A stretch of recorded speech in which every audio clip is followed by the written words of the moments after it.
Now turn to Section 1 of your booklet. Section 1.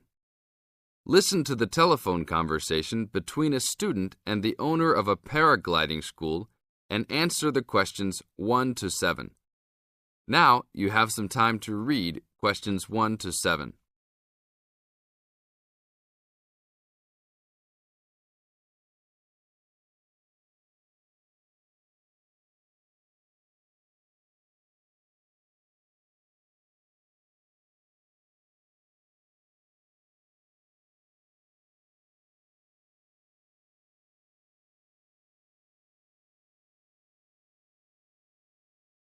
Hello, Paraglider's Paradise. How can I help you? Oh, hi. I'm interested in doing a course in paragliding. Which course are you interested in? Well, I'm not sure. What's available? We've got the introductory course, which lasts for 2 days. OK. Or there's the 4-day beginner's course. There's also the elementary pilot course, which takes 5 to 6 days, depending on conditions. We might try the beginner's course. What sort of prices are we looking at? The introductory is $190. The beginner's course, which is what you'd probably be looking at, is $320. No, sorry, $330. It's just gone up. And the pilot course is $430. Right. And you also have to become a member of our club so that you're insured. That'll cost you $12 a day. Everyone has to take out insurance, you see. Does that cover me if I break a leg? No, I'm afraid not. It's only third party and covers you against damage to other people or their belongings, but not theft or injury. You would need to take out your own personal accident insurance. I see. And what's the best way to get to your place? By public transport, or could we come by bike? We're pretty keen cyclists. It's difficult by public transport, although there is a bus from Newcastle. Most people get here by car, though, because we're a little off the beaten track. But you could ride here, OK? I'll send you a map. Just let me take down a few details. What's your name? Maria Gentle. And your address, Maria? Well, I'm a student staying with a family in Newcastle. So it's care of? Care of Mr. and Mrs. MacDonald. Like the hamburgers? Yes, exactly. MacDonald. The post office box address is probably best. It's P.O. Box 2492, Newcastle. Is there a fax number there? Because I could fax you the information. Yes, actually there is. It's 0249. That is for Newcastle. And then 760412. OK. Now, if you decide to do one of our courses, you'll need to book in advance and to pay when you book. How would you be paying? By credit card, if that's OK. Do you take Visa? Yes, fine. We take all major cards, including Visa, Master and American Express. OK then. Thanks very much. Now you have some time to read questions 8 to 10.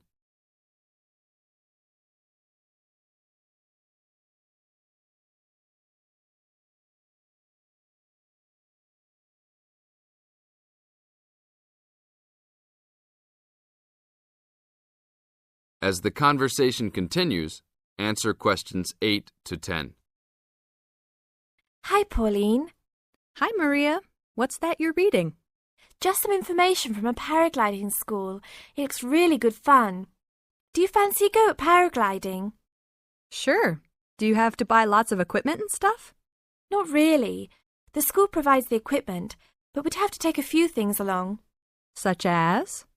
Well, it says here, clothes wear stout boots, so no sneakers or sandals, I suppose. And clothes suitable for an active day in the hills, preferably a long-sleeve T-shirt. That's probably in case you land in the stinging nettles. It also says we should bring a packed lunch. We do not recommend soft drinks or flasks of coffee. Water is really the best thing to drink. We'd also need to bring suntan lotion and something to protect your head from the sun.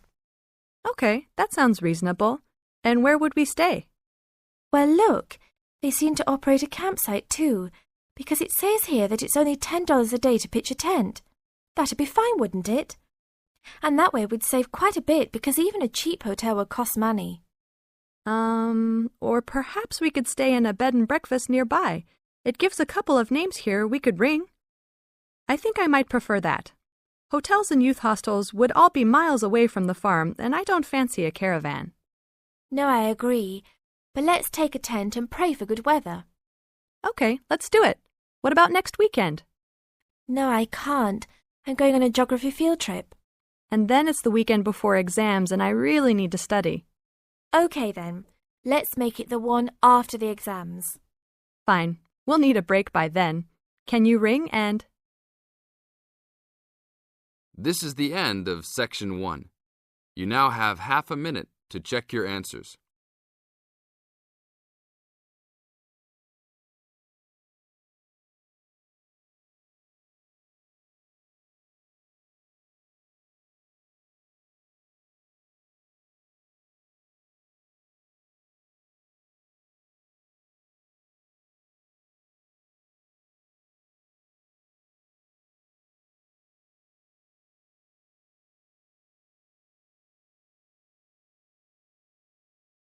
Now turn to Section 2. Section 2. You are going to hear an interviewer who is interviewing Alan. He made a great discovery of Mungo National Park.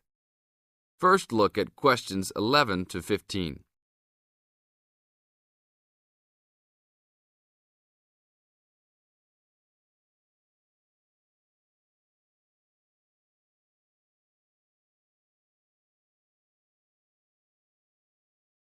As you listen to the first part of the interview, answer questions 11 to 15.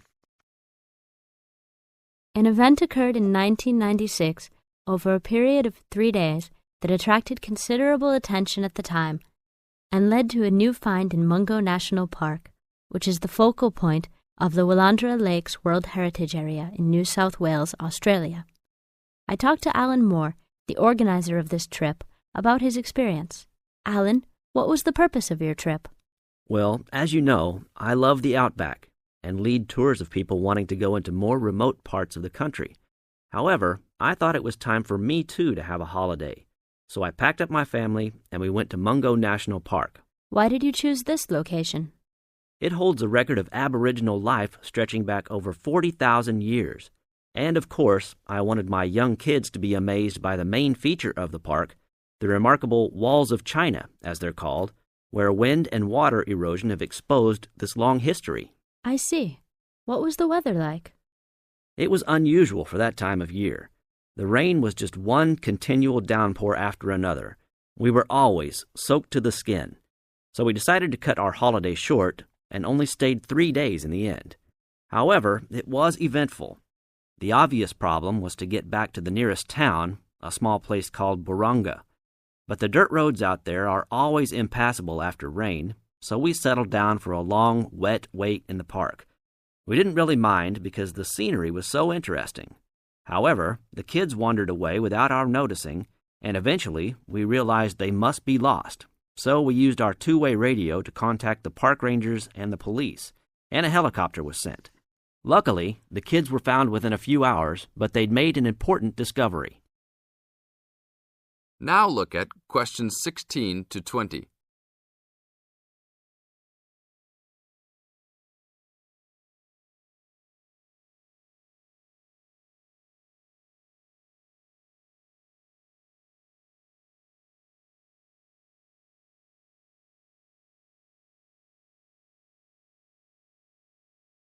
As the talk continues, answer questions 16 to 20. So, the trip was also eventful for another reason, wasn't it? Yes. They led us to some ancient Aboriginal art. The kids had taken shelter in a very small, low cave that was difficult to see from the outside. We were lucky to have another family camping in our location. When they heard us calling the kids, they immediately helped us search for them, and as the hours went by, they also provided us with much-needed support and encouragement. We really appreciated their help, and as we were already soaked through after looking for the kids for a couple of hours, they even made sure we had enough dry clothes to wear. The park ranger managed to get through to us to lead the search, and when the helicopter pilot notified us by two-way radio that he'd seen the children but was unable to land nearby, we were able to eventually find them very excited about what was in their little cave. And what did you think of their cave? Well, after squeezing in, I must say I was impressed and managed to take a few photos of it before we left. There were many faint markings and dots on the wall. It was difficult to tell what they represented because they were so small, but people from the museum who have since visited there said the markings were similar to some other findings in the area, and later confirmed they were very old. Although it's now a protected site, the children like to call it their cave and are allowed to visit it when a ranger can go with them. Thank you, Alan. If you go to Mungo National Park, you can see the entrance to the cave and some of Alan's photos at the ranger's station. Alan continues to lead tour groups in the outback, and if you want further information... This is the end of Section 2. Now you have half a minute to check your answers.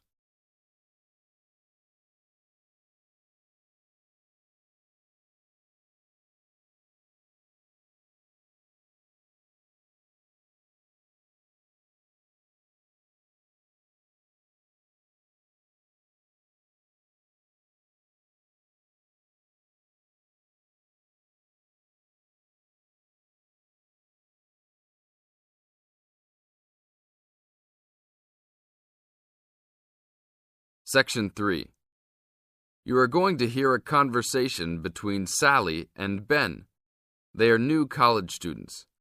You now have some time to read questions 21 to 25.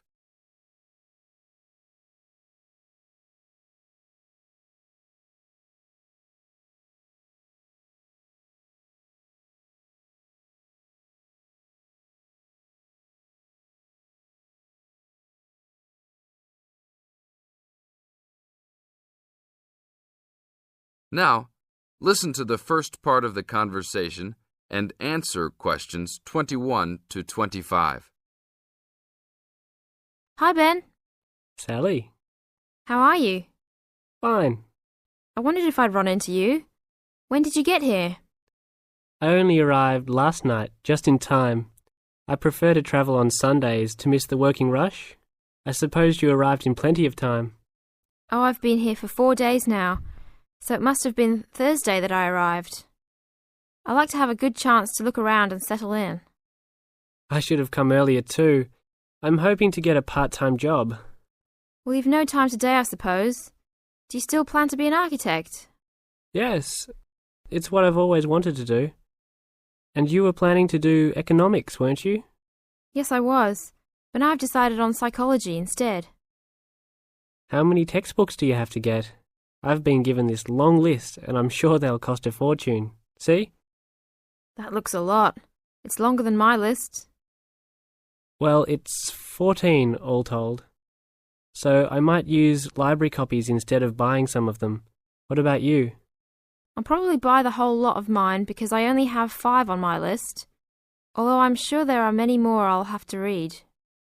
Luckily, we don't have to read them all straight away.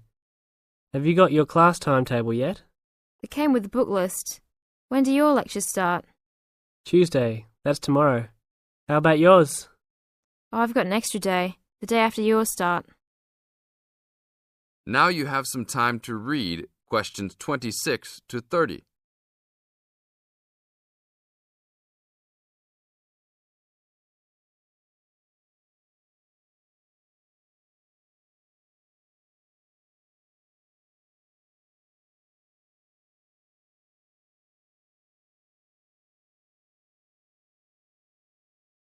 As the conversation continues, they are talking about their new college life.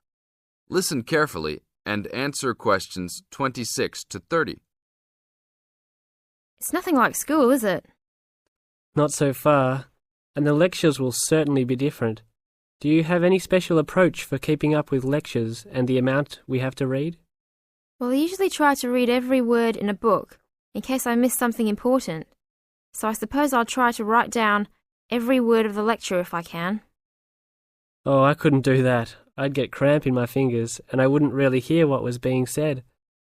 I usually skim a book when I read, and underline key parts, so I guess I'll try to make notes on the main points of the lecture. Have you thought of using a cassette recorder? You mean to record the lecture? Yep. Then you could make really good notes. Is it allowed? I think so. It must be. Plenty of people seem to do it. It has to be better than trying to write every word as you listen. Anyway, what's your first lecture about? Oh, it's on the Industrial Revolution. The Industrial Revolution? Sounds boring to me. Not really. It made a big difference to everything, including architecture eventually. So what's your first lecture about? It's about what separates humans from other animals. Okay. Look, I was on my way to the library to check out some of these books on my list. I have a tutorial paper to give in a couple of weeks. Oh, what's the topic? Well, I think our lecturer must have trouble thinking up topics. The topic is, why study architecture? I don't know. It could give you a chance to set out what you want to do. I guess so. Have you been given any tutorials to do yet? Yes. Mine is called Needs for Sleep. Sounds almost as interesting as mine. This is the end of Section 3. You now have half a minute to check your answers.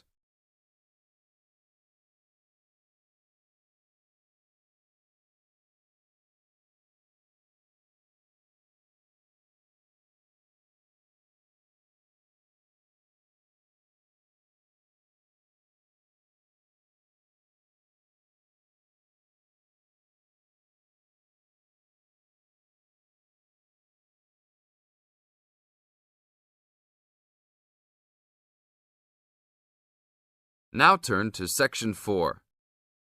Section 4.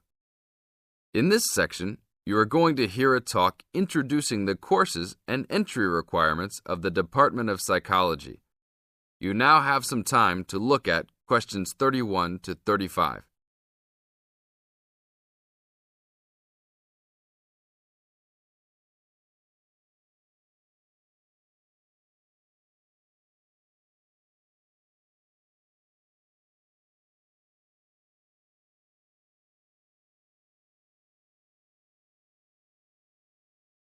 Now listen to the first part of the talk and answer questions 31 to 35. Good morning and welcome to the Department of Psychology's Information Day for new and intending students. I'm the head of the department and today we plan to give you a clear idea of the main courses we offer, their entry requirements, duration, and the types of jobs you might obtain after gaining these qualifications. During the course of the day, I hope you will take the opportunity to talk to staff and attend information sessions for particular courses that may interest you. Some of these courses are open to school leavers, but some have particular entry requirements, so it is important to note these. Firstly, the Certificate in Psychology is offered as a 6-month course for those wanting a general introduction to the subject for personal or work-related purposes. There are no specific entry requirements. At undergraduate diploma level, we provide a 1-year diploma in psychology course, designed for those already in employment, whose work and previous training is not in psychology. There are no particular entry requirements, and students in this course usually take it to help them progress into their careers. For a major in psychology, we offer a 3-year degree course called a Bachelor of Arts, after which students can go on to take other courses if they want to specialise in psychology. The only requirement for this course is the usual undergraduate admission to university. Now, for the more specialised courses in psychology, we offer a master's degree to be taken over 18 months. This can be by research or coursework, but entry to this programme is only through first gaining a degree in psychology. That means you must have a degree majoring in psychology.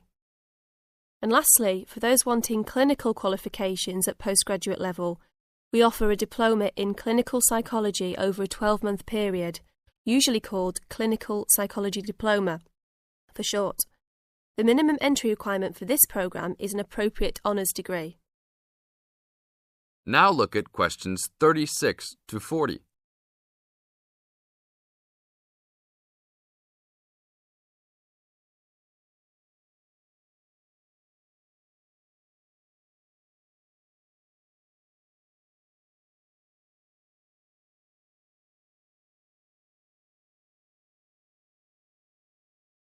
Listen carefully and answer questions 36 to 40. Now, it's also important that you have some understanding of the types of work these courses can prepare you for, and it's useful to know the relationship between the work you might do after you complete the course and the work of others who have studied different courses in psychology. As I said before, the certificate in psychology is for personal interest or possibly for work-related purposes, but doesn't qualify you in any particular way. Our students in this course can range from women who have stopped work to care for their children and the children have now commenced school, to the support staff in a specialised publishing company. They really vary a lot. The undergraduate diploma usually attracts people working in offices such as banks or in some government departments. If you gain a degree with a major in psychology, again, you are not professionally trained, but this could enable you to undertake further training to obtain professional qualifications, or it might just be part of a first degree that will help you to get a good job that doesn't require particular specialisation at that stage. After completing a master's degree, you would expect to have some specialisation, perhaps in research or on a particular aspect of psychology, such as child development. For those who also have a clinical diploma, there are a wide range of jobs available. Some focus on helping people with personal adjustment or family problems. Others might concentrate more on using psychological tests, or perhaps working in particular institutions, such as those for the mentally ill, or in prisons. There are many other job opportunities, so if you are interested to discuss possibilities with any of the staff today. This is the end of Section 4. You now have half a minute to check your answers.